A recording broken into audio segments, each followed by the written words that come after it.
Good afternoon. My name is Susana Velarde Covarrubias, and I will be interviewing José B. González. Thank you so much for joining us today. We are at the Julian Zamora Library at the Institute for Latino Studies at the University of Notre Dame. And today is Monday, October 31st, 2016. It is Halloween. Okay, so first of all, thank you so much again for being here. And for the purposes of documentation, can you tell us your full name, your date of birth, where you were born, and where you are living today? José B. González, and I was, I have about multiple birthdays, right? So I'll just say October 1967. I was born and reborn, but October 1967, depending on which form my dad filled out at which point in time. Okay. But that's a different story, different show altogether. And I live in 5 White Oak Lane, Quaker Hill, Connecticut, 06375. Okay. Yeah. What else? Did you, my social security number or something? Yeah, for the record. Security number. So wait, you don't know what date of birth? I'll say October 1967. Oh, okay. Yeah, I was going to say depending on the form. Yeah. Okay. Okay, and to begin, could you tell us a little bit about where you grew up and your childhood and your family in general? Sure. Well, I was born in San Salvador, El Salvador, in Ciudad Delgado, and Ciudad Delgado is a very it's a place that was a part of the war in El Salvador for some time, and violent at different times in its history. And my family first, my father moved here meaning the United States, and here also meaning far away from, actually here in Notre Dame in Connecticut. And then my mother came a couple of years later, and then my sister and I joined them in New London, Connecticut. Mm-hmm. And so I came here at the age of 8, and that was, in the middle of winter. Came here with a nice black eye. I told you before about the fights that I got into. And so when I remember when I saw my parents after years of not seeing them, I thought they would fall down and say mijito and start crying and whatnot. But all they could do is laugh, because here's their son coming to the United States with a black eye. And so I pretty much spent my whole life in New London, Connecticut. I live right outside of New London now, but that's really what I consider home. So when people ask where you're from, I always say, well, New London and El Salvador, right? Okay. So your father came first to the Yes. U.S. and then your mother? And then my mom. And how long were you alone? Were you alone? So my two different grandmothers took care of us, and the first grandmother was actually my dad's mom, right? Okay. And my sister and I, and that really meaning me, we would get into trouble every now and then, to the point where, believe it or not, my grandmother on my father's side kicked us out of her house when we were about 6 years old. Well, I was we were living outside, and my uncle at the time happened to be walking by and saw us and said, "What are you all doing in the streets?" And we said, "Well, we got kicked out." And so we wound up then living with my other grandmother, and she took care of us. And she's that grandmother's still alive. She's in her 80s. And so we were with her during that time as we were separated, and so she raised us, and she for a good 2.5, 3 years, and so we were separated. I remember the time that I still remember to this day. I'm a mama's boy, and so when my mommy told me, she said, I'm not going to see you the way that she had said, or my father had said, I'm leaving. It hadn't registered for me, okay, mommy's leaving, until I asked, well, how long will it be before I see you? And she said, I don't know. And I a little boy, mama's boy, I thought, oh, what are you saying? So to this day, actually, is one of the most painful days for me. I mean, when I say I'm a mama's boy, I mean, even as an adult, I talked to her every day on the phone, just absolutely loved her. So yeah, during that time, then we lived with Mama Noi. Oh. Yeah, Mama Noi, who was always kind but always very strict. Just and never kicked us out of the house though. That's yeah, good. Yeah, yeah, That's yeah. a blessing. Yeah. I thought it was a little extreme, evicting 5 and 6 year olds out of the house, but just a little bit. And your uncle so as just you might imagine. happened to walk by. Yeah, while you were yeah. He just outside? happened to see us, saying, "What are you guys Wow. doing?" And thought we were kidding. And naturally, my mother, I don't think ever. Well, she spoke to her mother-in-law every now and then after that, but it was never the same. Oh, yeah. yeah. I think that there was a slight line that was crossed there, right? Yeah. Just a little bit, yeah. But not necessarily in her defense, because I don't think anybody should ever do that. I remember giving her a hard time about quite a few things, and she was elderly and impatient, and so I think the last thing she needed at that time was, I remember one time, she was walking through rocks, and I told her, I said, you better be careful. And she said, I know what I'm doing. I'm old enough. And then sure enough, she fell. Oh, no. And then she said, help me out. And I said, no, Oh, no. you did So I not. wouldn't help her out. And sure enough, that was probably on the eviction notice somewhere. So Oh, my great. gosh. Yeah. She was interesting, actually. She used to make us eat. She's the one who used to make us eat when we had chicken. We would have chicken bones. Yeah. So to this day, I can still kind of taste it in my mouth. Actually, yeah. Every time I think of it, I need a swig of something. Oh, you taste chicken bones. Yeah, eating chicken bones. Yeah, and she swore that it was, good for you. nutritionist or whatever, but yeah. No, you're like, no. So it was a sort of a reciprocal,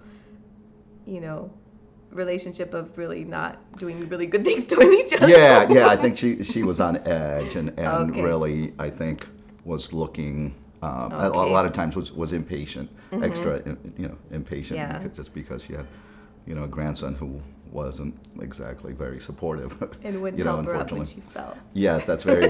The way you say it, it makes it sound a lot worse. Actually, it does. It makes it sound criminal, but. Okay.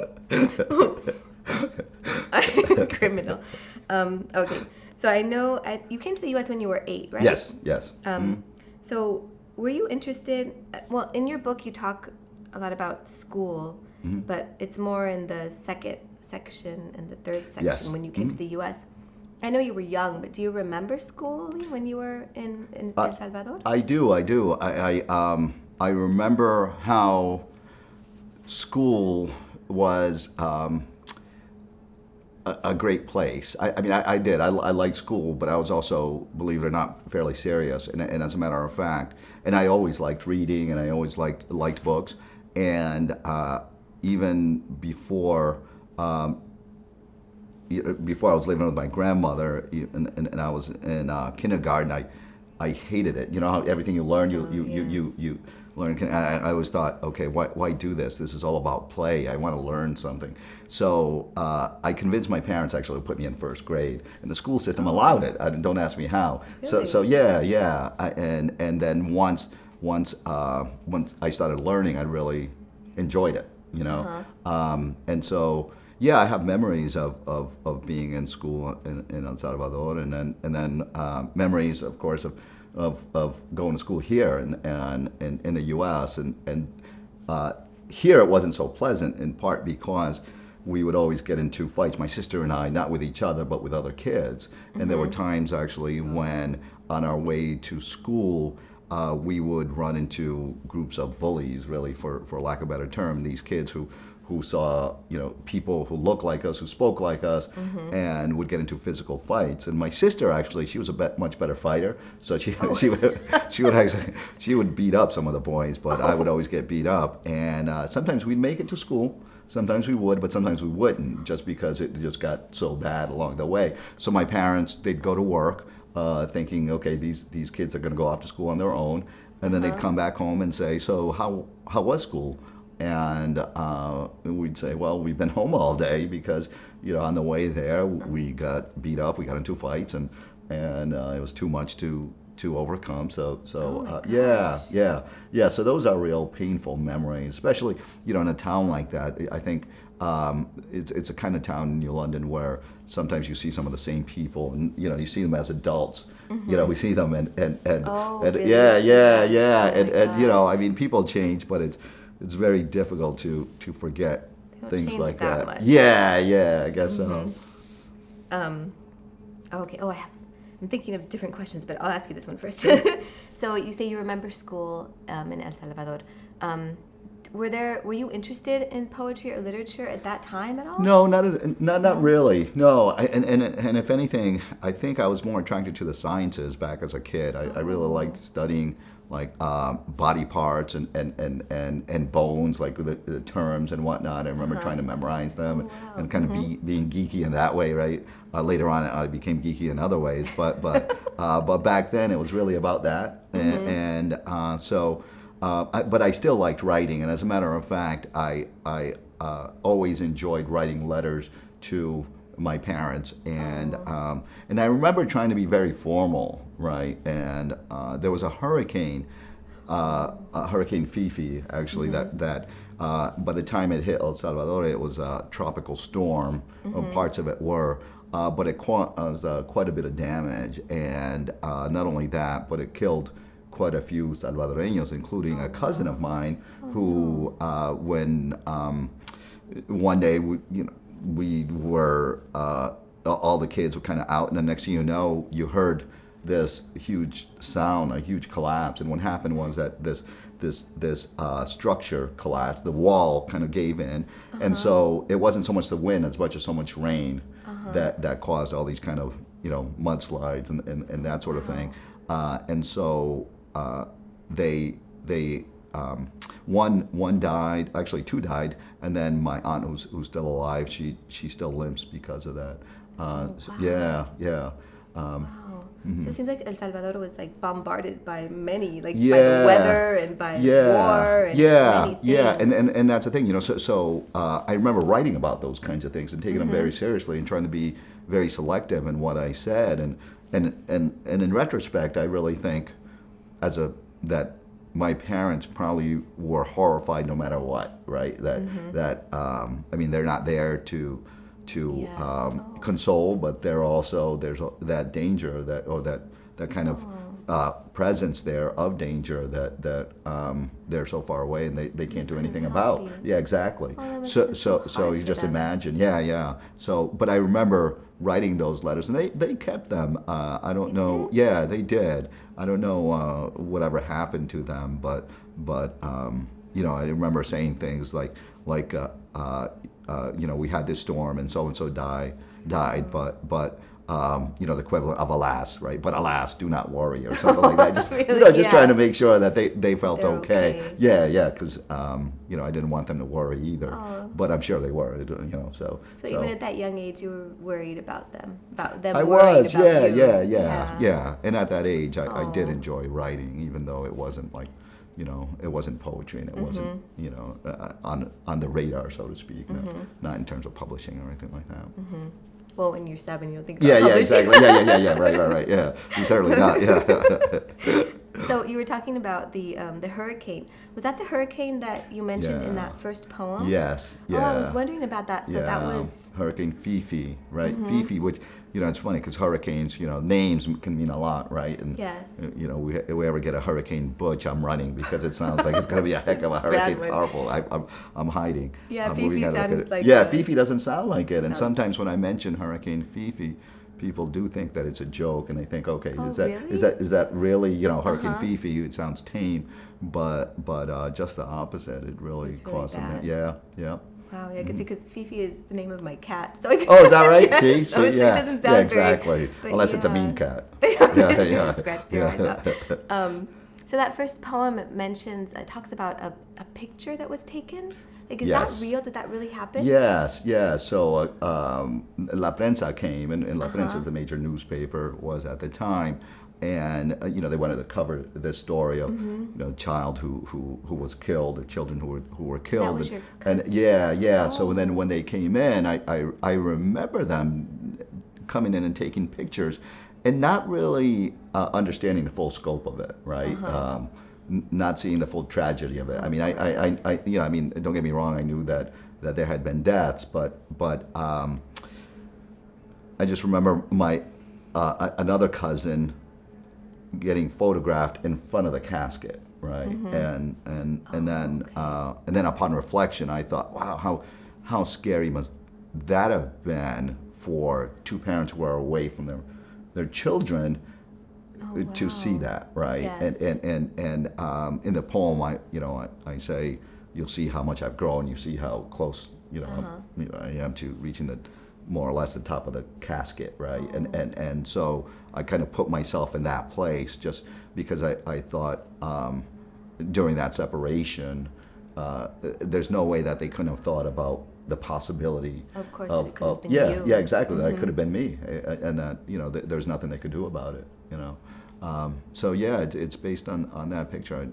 I remember the photographer coming in and him kind of jumping in and getting in front and. Wow. And Just really and again, cavalier, like, yeah, no big exactly. deal. Nobody's really processing it, or at least Wow. kids. I'm sure the adults did, but certainly. Would you the mind kids. reading that poem? Of course. Really, it's a short one, so. Sure.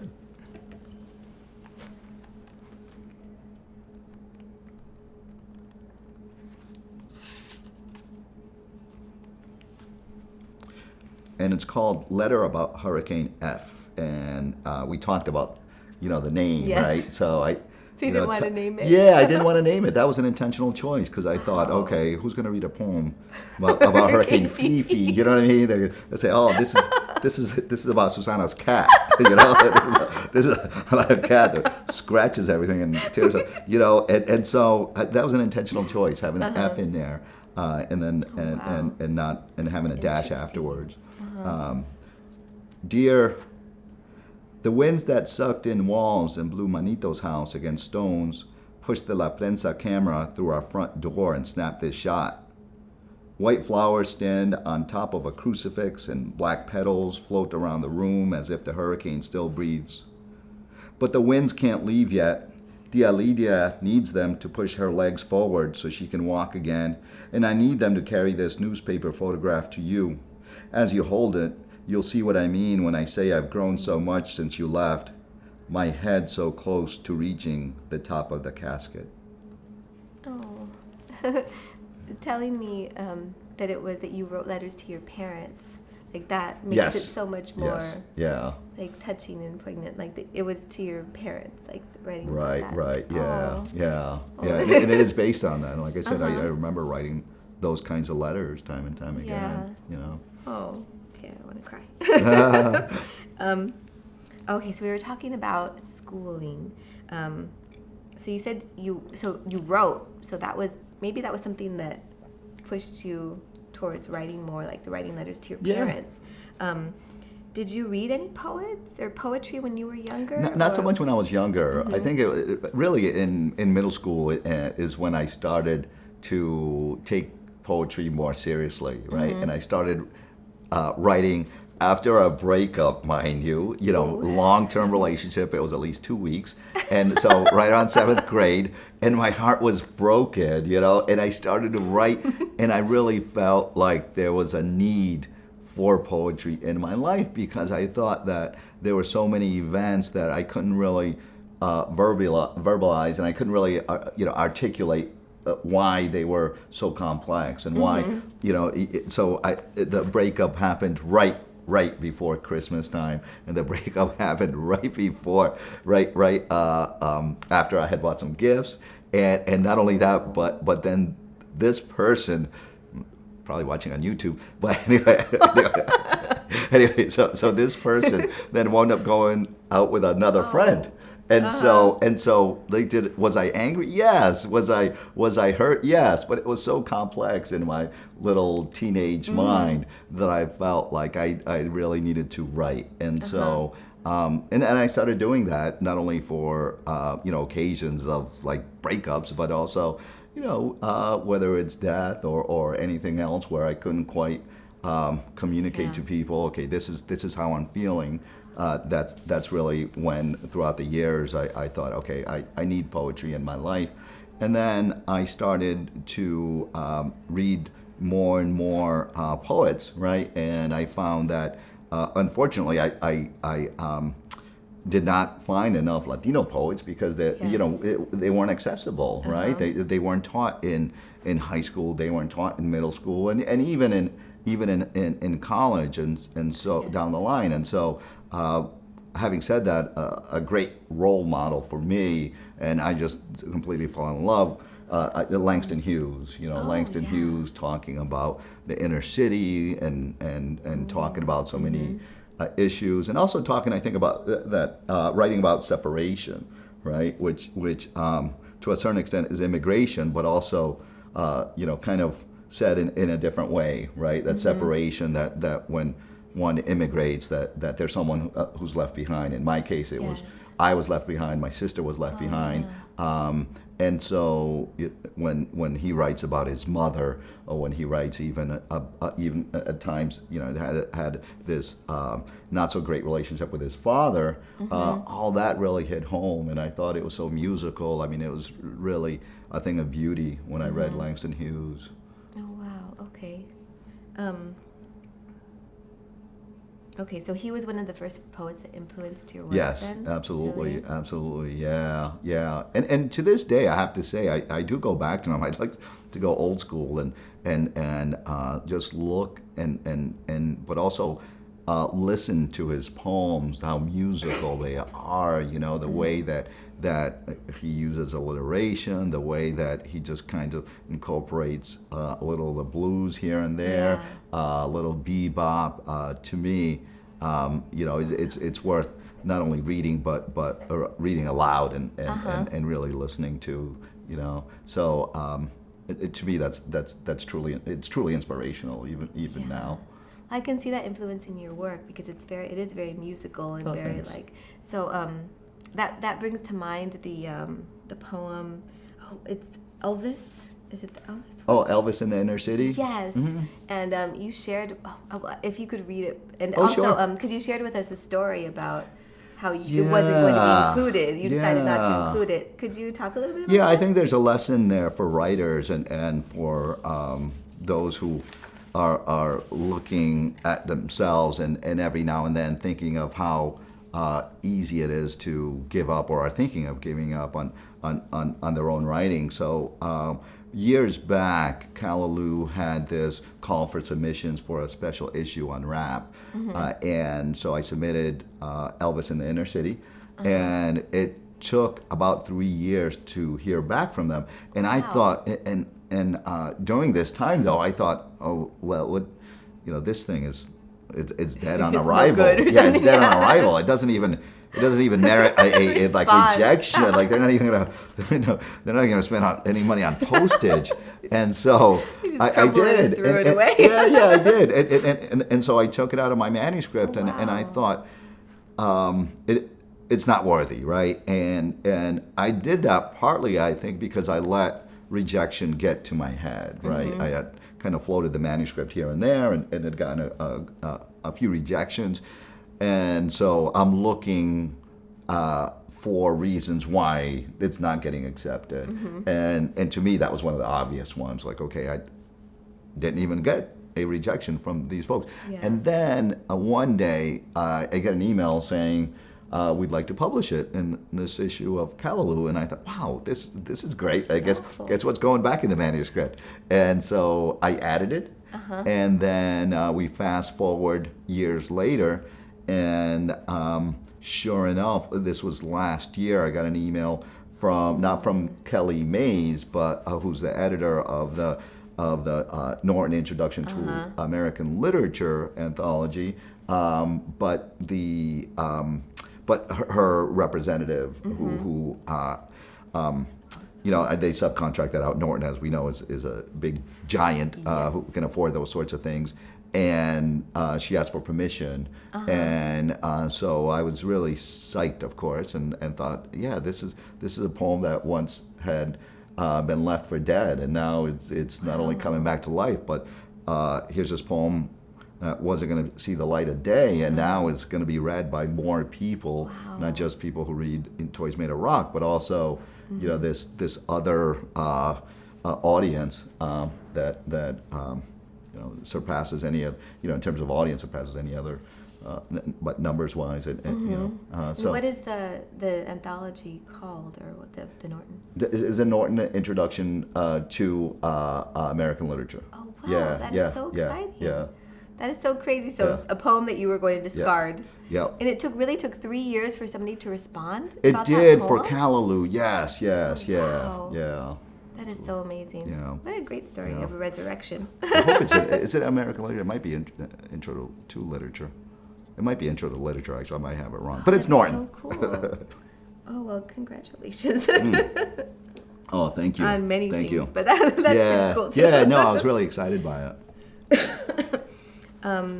Okay, so you said Langston Hughes was one of the poets that influenced your work. Yeah. Are there any other poets who have influenced your work? Oh, sure. I mean, there are quite a few. Rina Espaillat, who I met her. Yeah, she was here, right? Yes. Yeah. Oh my God. She's amazing. Oh, she really is. She's just amazing in so many ways, and a wonderful speaker.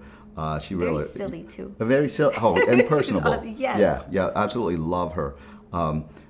But I found her inspirational in the sense that, her craft, I think, is you can see how she's somewhat of a formalist, right? The way that she composes poems and the way that whether it's writing a sonnet or a sestina or whatever it might be.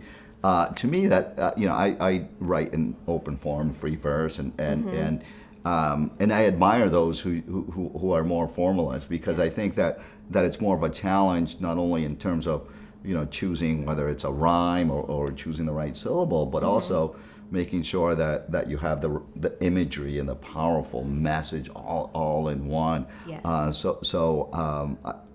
I've studied her to try to see how it's done. Could never imitate her, because she really is very, very talented. Then you have other poets too, like Lorna di Cervantes, right? Whose work is often anthologized and who finds a way of speaking about harsh truths in such a concise way, right? That to me is this model, right, for what poetry should be. So those two poets in particular, I have to say, and time and time again, I find myself as a professor assigning their works. Yeah. Oh, that's great. It's amazing. Okay. All right. Do you ever write poetry in Spanish? No. I really am not a poet in Spanish, and I think, I'm a different person in Spanish. In Spanish, the Spanish me, I think, is more formal, number one. Okay. And it's a language that I spoke with my parents, and even though, we were family, we were also the kind of family that used usted. Okay. Oh, really? Yeah. I was, the first time I saw a Latino friend say to his father or mother, whoever it was, I was horrified. I thought, oh my God, is this? And it made me question. I thought, are they even relate? Is this really a parent? Maybe I got it wrong. Maybe it's a sister. And so we were at that extreme. Always usted, always formal, and not only with my parents, but with others. Right? There's a certain formality there, and not only that, but my English is a lot stronger than my Spanish, and so I couldn't even translate and wouldn't attempt to translate one of my poems from English to Spanish. So not only do I not write in Spanish, but and I've tried both. I've tried writing in Spanish, and it's not poetry, and I've tried translating.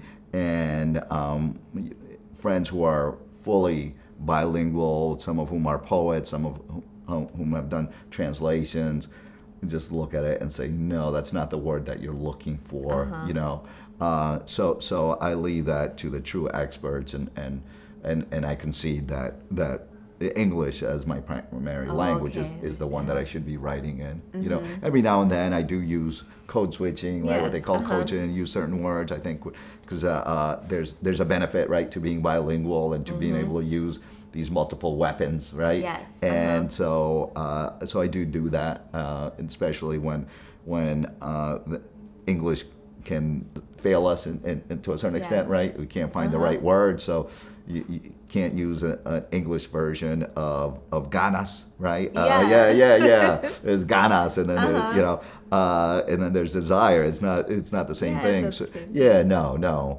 So O se me so I do antoja incorporate. or something. Yeah, You know, like things exactly. that are not the same. Yeah. Absolutely. So a long list of them that I wouldn't bother to incorporate Spanish because I think it would lose the meaning, you know, Yes. or rather incorporate English. I would incorporate Spanish in cases like that because otherwise I think using English would definitely lose that meaning. So do you find that sometimes you, like when you're writing a poem or when you're writing in English, but all of a sudden, like, to say something, it pops into your mind in Spanish? Yes. And in Yeah. those moments, do you keep the word in Spanish? Yeah, I do. Okay, Yeah, I yeah. keep the word in Spanish because I do think it's important. Sometimes the flow.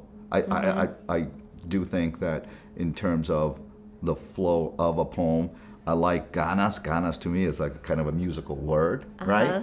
And not that I have ganas in here, but desire just kind of. I don't know. It seems like a concept and an idea, right? And an essay, as opposed to a kind of poetic word that has a beat to it. Yeah, it You know? does. Yeah. Tengo ganas de hacer algo, Yeah, you know, like- exactly.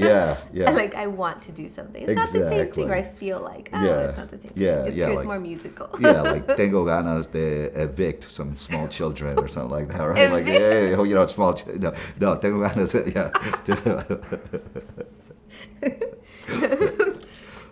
In the introduction, let me see if I could find it. Regina talks about that you were talking about that you encourage people to like use the languages that they have, not even if it's not their own, but to like I think it's right here. Okay. As a bilingual immigrant author writing in his second language, González urges his readers and his students by implication to steal Shakespeare, to appropriate the tradition of any language they can claim, whether by birth or through conscious learning, rather than narrowing their possibilities out of a false sense of loyalty to their own tradition.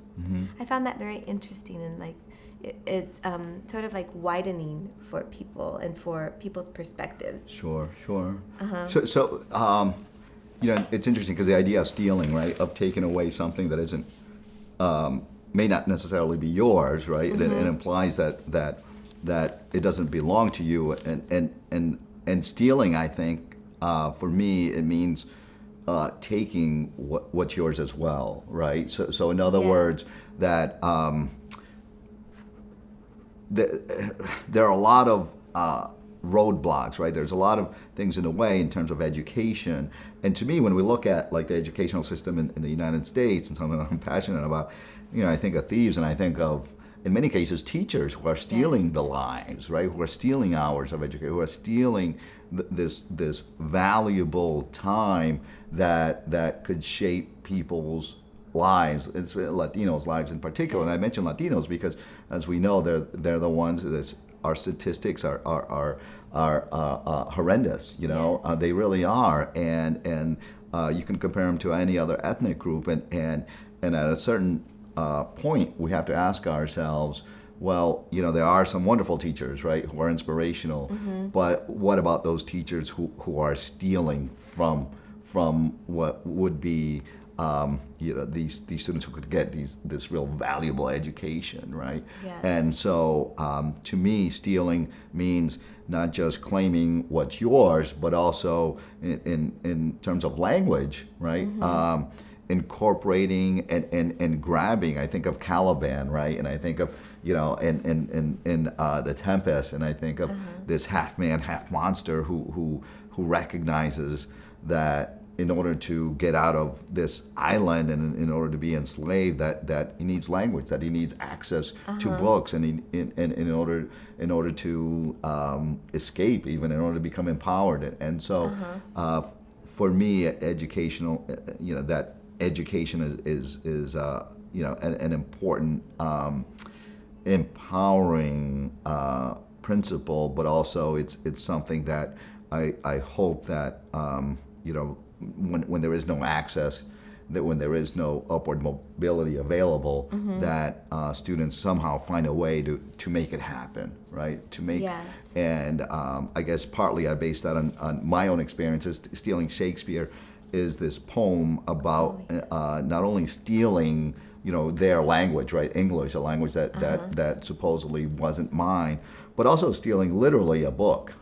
I stole a Shakespeare anthology when I was in high school, and I still have it actually. Oh, and you do? yeah, I still have that, and that's in part because I really we didn't have many books at home, and I felt like I need access, and how else was I going to get access? Well, not in through our system. It was not a well supported, well funded system, and so.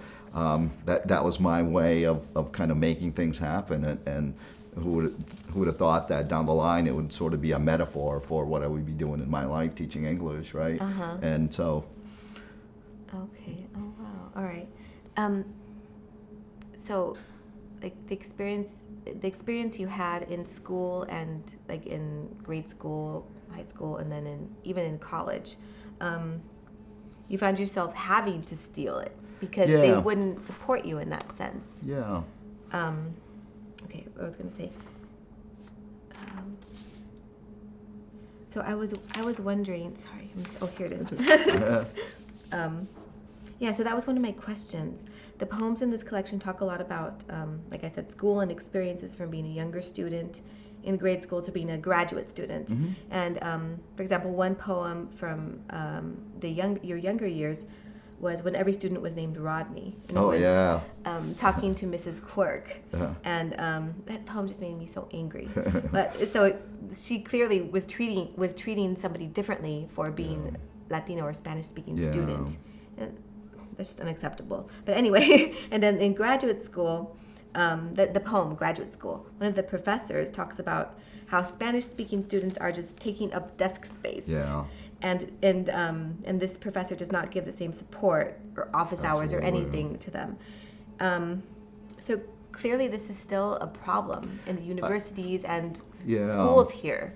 Yeah, and not only that, but this professor, based on a personal experience, when I went to see her, and I don't mention this in the poem, the first time that I went for help, she said to me, "So you want to play with the big boys?" Like, what is this? Like, exactly. So you want to play with the big boys? Like, really? Like, that's how you're going to start off this extra help session that I am seeking? And so, when we go back to stealing, right? And the whole idea. What is she stealing? To me, she was stealing this opportunity, right? That I had with her, that I should have had to learn and to learn more about the class, to learn more about how to write in her class, and that didn't happen just because she had, I think, this wall, and more than that, I think she had kind of this sword that she was kind of stabbing left and right, and it was both a painful but inspirational experience, because I thought, if you're going to do that, the more you push, the harder I'm going to come back. And so I like to say that PhD in English is sort of like a black belt in words, right? That I'm coming back at you, and you will make me stronger. But again, it's about also claiming and stealing opportunities that otherwise, for me, would not have happened unless I went beyond that, right? So in other words, she was this roadblock, but I wouldn't let her get in the way. I didn't. And unfortunately, she still kind of won in the end, in the sense that, okay, she's the one who gives grades, and she gave me a low grade for graduate, in terms of graduate standards, right? She won that I think small battle, but she gave me, I think, a lifetime of inspiration and ganas, right? She gave me a lifetime work, because every time I think of her, I think, wow, there's going to be people like that, and this is in grad school, right? In grad school, that's not supposed to happen. And so, I do think that unfortunately, it maybe not riddled with as many individuals who outwardly say those things, right? Yes. I don't think that they can get away with it so easily, but I do think that there are ways that the disciplines having to do with Latinos, whether that be not only in literature, in English, but elsewhere, right? Latino anthropologists or whatever, examining Latin America, or sometimes marginalized, and unless they're willing to keep going and claim their spot, they're going to be they'll put that pushed out. Yeah, exactly. So because it's even if you say that, even if they don't do it outwardly, it's very subjective. Yes. So they could do things that are just subtle things. Yes. That affect people. Absolutely. And so I think it's very prevalent still. So do you think that there are people, because like you said, you took strength from it, from that opposition, like somebody saying, no, you can't do this. So you're like, yes, I can, Right. But there are some people who aren't as strong, and who maybe just give up or something. Like, what can we do? Well, I think that really is where our mentorship, I think, comes in. And you and I'm looking at you because you've done very well. You're here at a great institution, and I think that it's incumbent upon us, right, to keep looking for those individuals who might be struggling, who might not be so explicit, and who might not say, come up to you with a sign, I'm struggling and I face it. But to be supportive in ways that we may think are small, but that go beyond that, because I do think that no matter the case, no matter what institution we're talking about in the United States, that there's going to be marginalization, right? Yes. I mean, you look at the statistics, and whether it's undergrad or grad school, they're still pretty dismal in terms of faculty, in terms of administrators, in terms of students, right? So, by the time they get to faculty, I think that they can be mostly strong enough, unless they're starting out in their careers, and that's a different kind of mentorship.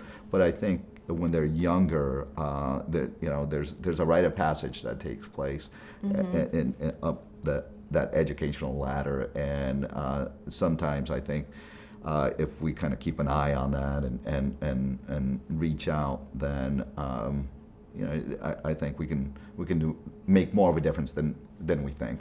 So maybe your experiences growing up in such a difficult situation. Sure. That helped you to push forward. But I also think books, right? Whether it's Latino literature or I think for students seeing themselves in pages is really, really important. And so it's something that can't be taken for granted, because oftentimes we talk about the importance that a book makes, and books make differences in our lives. But imagine a world where they're reading lives that are so similar to theirs, and they see not tragic outcomes, but positive outcomes. Think about how inspirational that would be. And so that's why I've always been a big proponent of Latino literature, even before writing this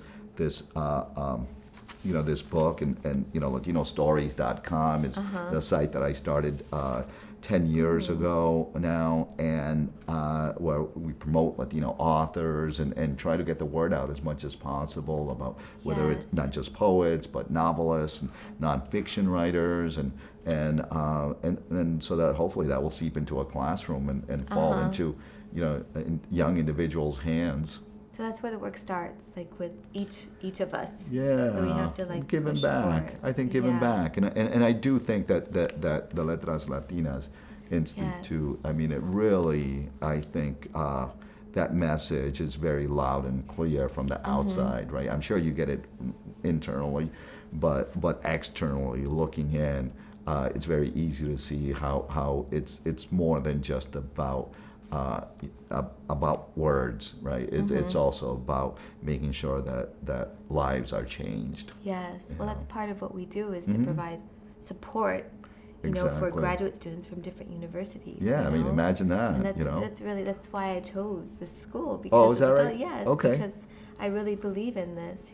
I think it's very important, like you said, to provide stories and to provide poetry and literature that people can identify with, because Right. it's so lacking in our. Right. Well, that's great then. You made a great choice. Yeah. Thank you. No, really, I mean, it has that reputation.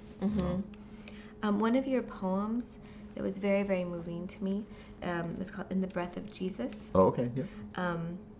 and I found it particularly powerful in the subject matter and also in the language used. And so I think it talks a lot about like appearances versus reality, and like religion also, and poverty, and like reasons why people choose to seek opportunities in a different country. And I think that is important right now. Like that message is important right now, especially because there are so many false narratives or beliefs that all people come here are illegal, and they come here to commit crimes and things like that. Absolutely. So I guess and Rina Espaillat called this immigrant poetry. And I'd never heard of that as like a field or. Oh, sure. Right. Right. So I was wondering if you do you think that immigrant poetry and this type of message can serve to dispel stereotypes and the false narratives that are, talked about right now? I think so, but I also think it can't begin and end with one poem or with one collection, right? So when we think of immigrant poetry and we think of, you ask any number of students, right, or any number of individuals what their, when they immigrated, if they immigrated to this country, then what was their story, right? Yes. And chances are the stories are not going to be the same, right? And that's true, I think, for Latinos, more than true, right? In terms of physically how they got here, but also the progression. Like in my case, for example, father first, then mother, and then the kids, right? Yes. And so the immigrant narrative is more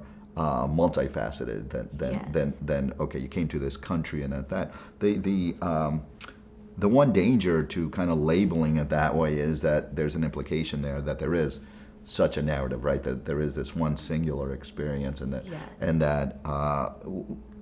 it just happened this way for everybody. And that's why I say, well, read more than that one poem and read more than one book, because then you'll realize that there are various journeys, and that sometimes those journeys may involve a ship, sometimes they might involve a raft, sometimes it might involve an airplane, sometimes they might involve legs, and so are those all stories worth hearing? Absolutely, right? But they, I think, break down the definition in profound ways and in enlightening ways. So do you think there is? Okay, that makes me think about like the danger in possible dangers or drawbacks to labeling something as ethnic poetry, because one of your poems that I really like is that poem about ethnic poetry. I wonder if you could read it for us. Oh, sure. And that one, this one, a colleague thinks. Yes. Okay. A colleague thinks ethnic poetry is easy to write. says that there's only one reason why a fly would be buzzing around my poetry. So what does it matter if it's open form when none of it is classical? Not even a rhyme would save it from drowning. Written for the have-nots who have not a reserved parking spot on the parking lot for tenured faculty. And besides, there's no sign of the sublime in any line of verse that's too free. Could at least have half the structure of a sonnet. There is no song in it, just a false Latin hum. And if that's poetry, then let any words that are found in a promotion application or a help wanted ad enter the literary canon. Let there be laureates for the mute and the deaf. Let poetry announce its own death. And I say, let that black fly buzz around my words. Let that black fly open its wings in its own form. Let that black fly hatch its larvae in the mouths of the ones who call my poetry slight. And let it zigzag to the left as they swat to the right. Let that black fly ski on the back of a snowflake, freeze in a cube of ice, stick its tongue out as it melts slowly, fizzling in a martini on the rocks before it takes flight, and let it drone in its own lyrics and spit out epithets that sober those who say ethnic poetry is easy to write. Had fun with that one. I had fun with that one. I love that one. But it does speak to what we were talking about in terms of classification, right? And what do you do with that literature, and the barriers that oftentimes are imposed by, and in some cases imposed by people who you would think would be on your side, right? So why not diversify a canon? Why not let other people in and open that door? But there are plenty of people who would answer that question and take it seriously and say, yeah, here's why not, right? And so this kind of pokes fun at that. And I do think that unfortunately in higher education that there are quite a few people who kind of fall into this, right? That was what I was referring to before in terms of, their discipline, if they specialize in whatever Latino, right? Whether it's archaeology having to do with Latinos or not just literature, but whatever, are they marginalized in a way that keeps them from getting full audience and getting the full respect, and so it kind of pokes fun at that. And was it an actual response to somebody who said something to you? No, it was my frustration. It was my frustration at the way that Latino literature is perceived. That it's not the real literature, right? And that it's not, it belongs in a kind of separate category in its own. And unfortunately, I don't think that has changed that much, And so a case in point, Latino Boom, this anthology, right? That when John Christie and I, the co-editor, when we put it together, we thought, well, there's why not have the same things that other anthologies have, right? So African American literature anthologies, right, have these resources, they have introductions, and this was the first actually to have that, right? And unfortunately, since then, little by little, the Latino literature anthology market, right, as having not specialized, not so much an anthology on a collection of poems that focus on one theme, but just an anthology in general, a textbook, and they've been fewer and fewer between. So if anything, I think that has gotten worse. I like the fact that Latino literature is growing, but at the same time, I do think that there are enough people who are still kind of standing in the way and saying, this is a call for American literature, not for Latino literature. And again, that I think that can be said for other disciplines as well. Wow. So do you think that there's a danger of classification as well, like saying that since you're Latino or you're an immigrant, you should only write about your immigrant experience. Sure. So do you think that closes people's opportunities off in regards to writing about different subjects? Yeah, well, only in the sense that I think that if it's seen as a representative, then that's going to be it, right?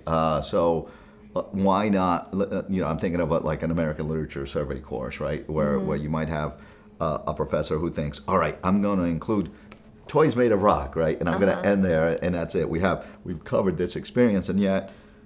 You think about the different styles, you think about the different themes, you think about the authors who are Cuban American, who are Mexican American, who are New Yorican, and you haven't covered much at all, Yes. and if you think you can do that with this one book. So having said that, I would I think it's best to have Latino literature courses, right, and Latino themed courses, than it is to exclude them and then to make pretend that they're going to be included elsewhere. Right? Because that's not going to happen, and that if it is going to happen, that it's going to be a minor check in that box, and without giving it the attention that it deserves. Right? I always joke about Jeopardy and different categories. Right? My dream is that one day I'll be playing, and instead of getting my butt kicked, I'll say, I'll look up and I'll say, Latino literature, and I'll be like, yes, Latino literature for $1,000. I'm betting it all, right? Or the final category, and at 38,000, I'm all in, because. But the fact is that even in pop culture, Latino literature doesn't show up. So you have African American literature as a category in pop culture, and whether it be Jeopardy or whatever else. But I think that all goes back to my point that I'd rather have this kind of separation than make pretend that there's inclusion elsewhere. Okay, I understand. Yeah, that's true. Okay, so I wanted to ask a question about the structure of the book. Okay. So you were saying that it's very autobiographical in nature.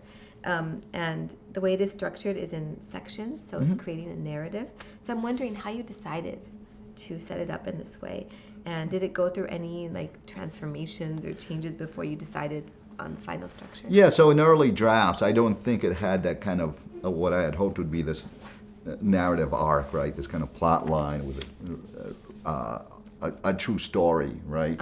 And I thought that upon reflection, really meaning after getting rejections, that I thought, all right, how can I kind of tell the story in a different way, modify poems and whatnot, but also I thought about how can I really tell this story in terms of the role that education played, right? And the way that along the way, my childhood also helped shape me, right?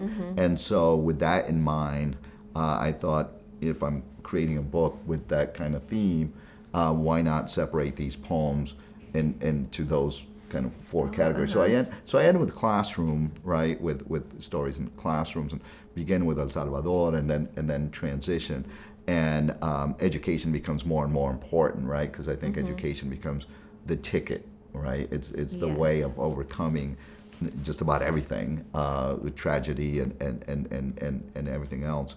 And so that's why I wanted to focus on that. Now, having said that, of course, it doesn't mean that all the poems are about positive experiences, right? As you rise, you still, those bumps are still there, and those obstacles are still there.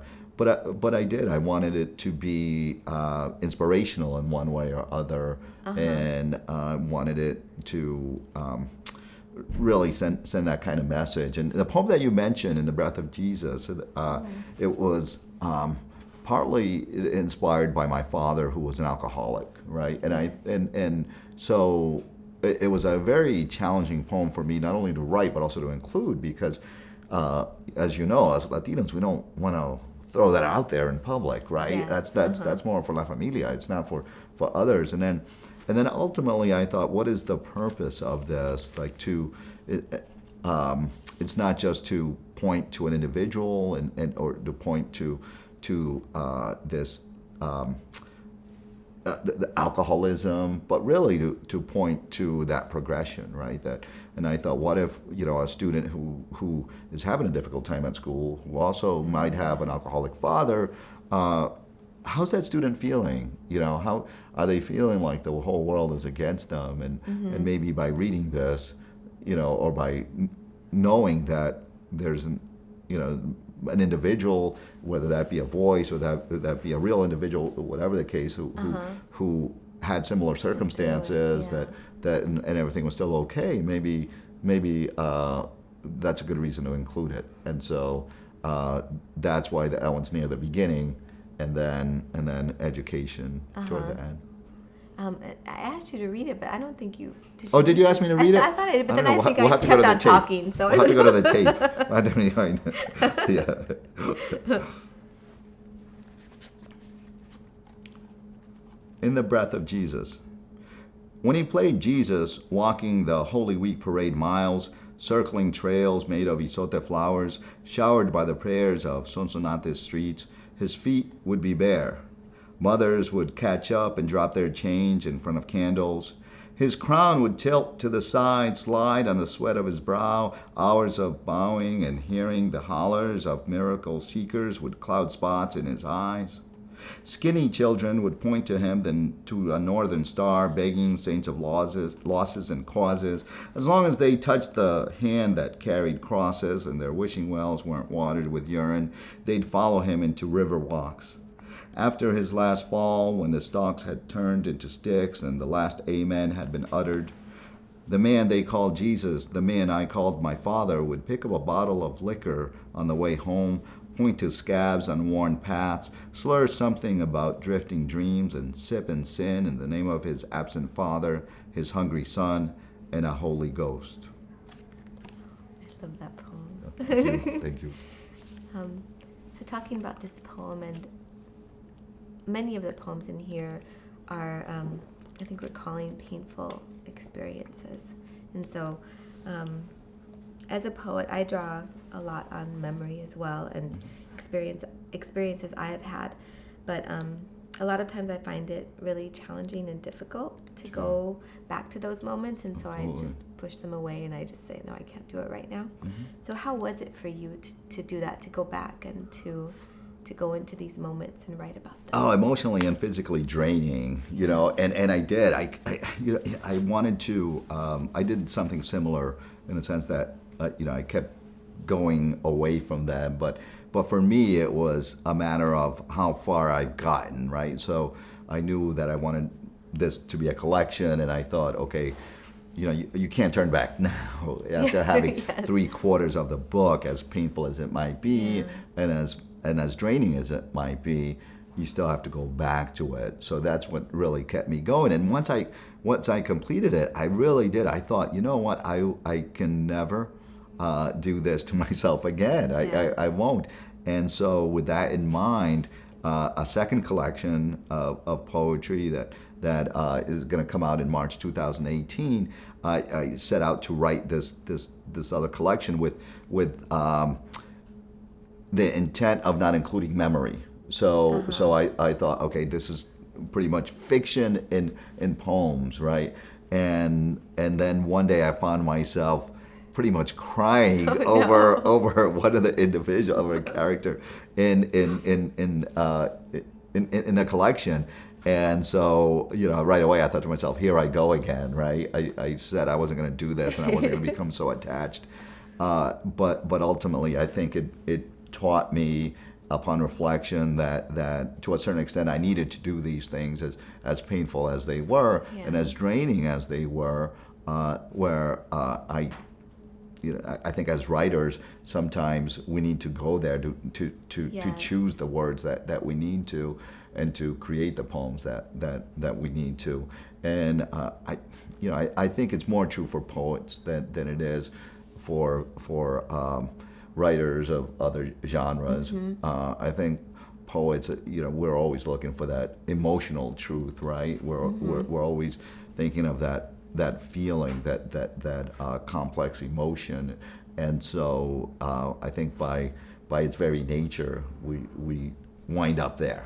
Right? That's where the power is. It is where the right? power, That's where the raw exactly. That's is. where it resides. Yeah. And that's what it is. Very raw, right? Yeah. It's not filtered. It's just there. Yeah. Yeah. but it's difficult. Maybe like actors accessing a certain emotion. It's just Yeah. like, it's very. Yeah, I'd imagine. Yeah, Yeah. I don't have my only background in acting was in the fourth grade Oh. when a teacher, knowing that I didn't know any English, had me play the Statue of Liberty, and which meant that I had to do this. And at first I thought it was a great idea, and then 5 minutes into the play, I'm like, Your oh my arm god, got tired. oh my, are you kidding me? Whose idea was it? So Statue of Liberty, yeah, I like, yeah, exactly. I had to stand behind everyone. Had great lines. I'm like, oh my arm's getting tired. But yeah, I'd imagine that actors go through that same process, right? Where they become whoever, and it's got to be draining for them as well. Oh, because there were some very touching poems in here, especially for me. There was one about your it was your father. Did he have cancer? He did, yeah, yeah. He had cancer, and so I wrote about that, And the and fruit, so and I forgot what it was Yeah. called, but I love that poem. My father had cancer as well. oh, He passed sorry to away hear from that. cancer. Okay, So I felt very like Yeah. I felt very close to that poem. Sure. And then the poem about your mother. Yep. I don't mean to bring up bad memories. Would you Sure. mind reading that? I Oh no, really not at love all. that Not at poem. all. So let me find And I it here. forgot the title of it, but I just love Yeah, that poem. yeah. So there's Chronic, and then there's Oh, that's there- one of them. But and then Dirty Gauzes. oh, and the one was it about your mother? The And one then- and then, about her hands like tortillas, Yeah. like warm yeah, tortillas. Yeah. I love me that see. poem. I think it's back here.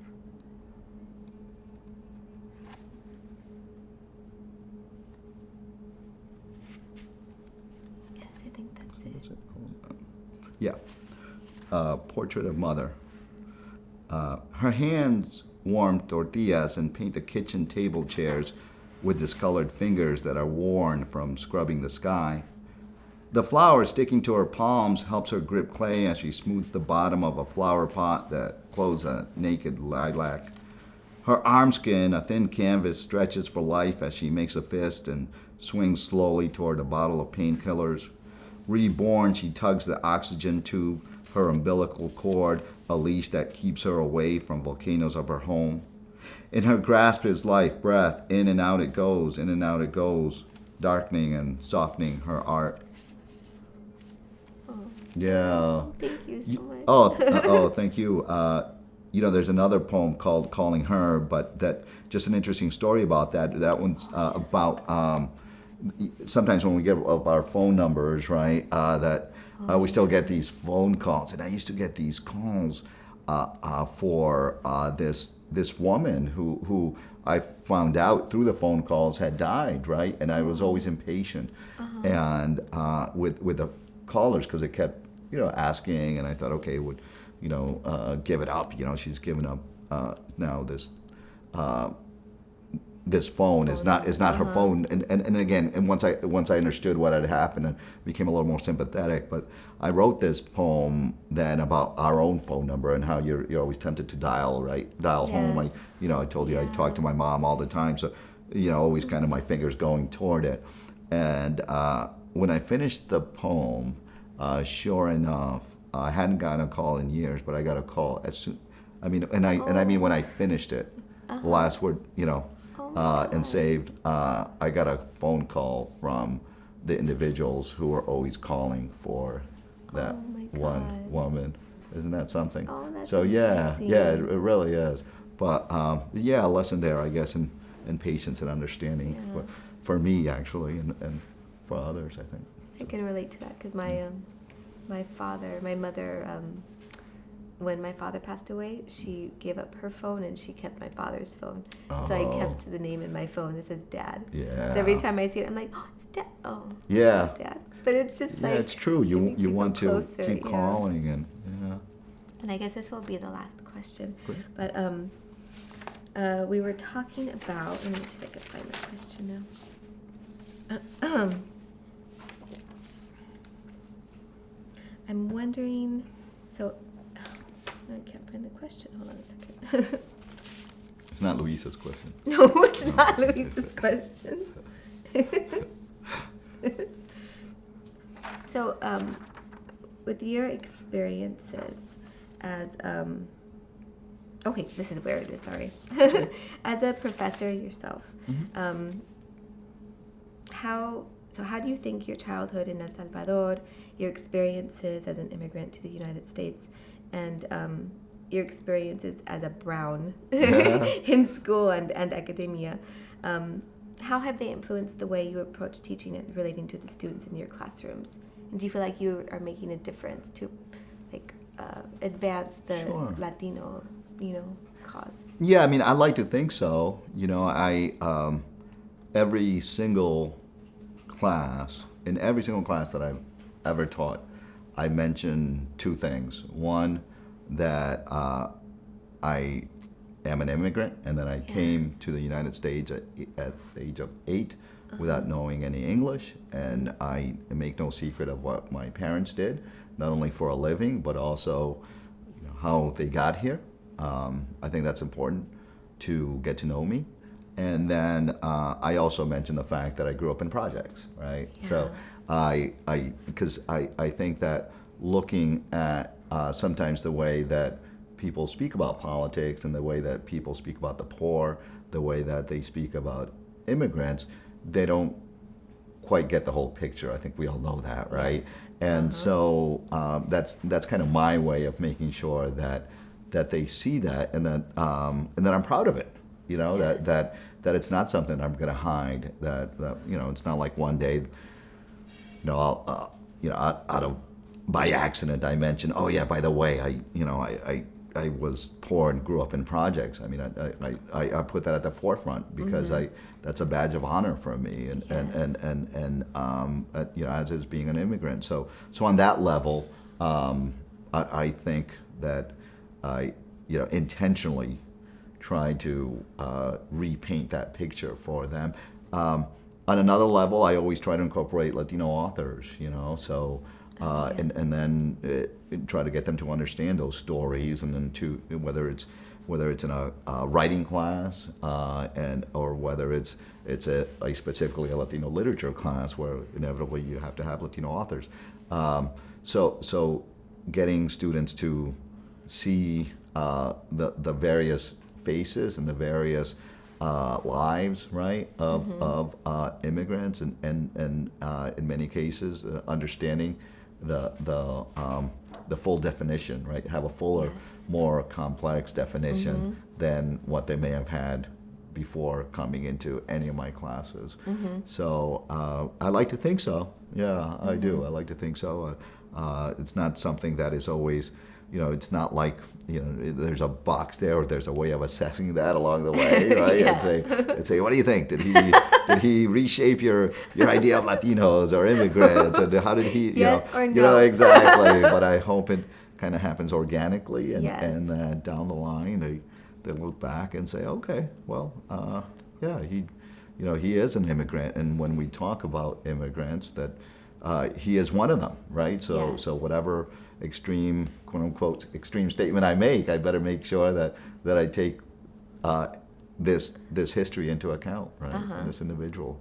Hopefully, I mean that's the hope anyway. Yes. So it is my hope too, that little by little, by sharing our stories and by being who we are, exactly, we can make a difference. Yeah, and then of course, for those of Latino descent, I think it's important for them to hear the pride, right, and the tone of the pride, because important. I think that it can be very easy for them to say, okay, this is something that I'm not going to be upfront with, because I can wind up being ostracized in one way or other, as whether because of how society represents us. Exactly. Okay.